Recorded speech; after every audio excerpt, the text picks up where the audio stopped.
In this guide, I'm going to show you how to unblock a contact or phone number on your iPhone. This is Miguel from Just Boz, and before we get into this guide, make sure to like the video and subscribe to the channel with all notifications on for more content like this. It really does help out the channel and we'd greatly appreciate it. If you have any questions, just ask them down in the comment section below. I'm going to be doing my best to reply to every single comment down there.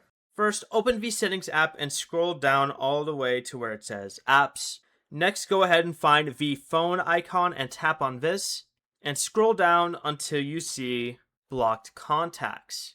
You'll now see a list of every phone number and contact that you've blocked. You can tap Edit in the top right corner, then press the red minus icon next to the contact you want to unblock, select Unblock, then tap Done.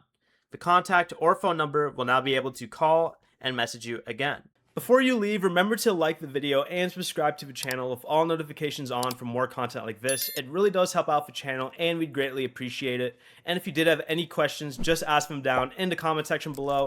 I'm going to be doing my best to reply to every single comment down there. Peace.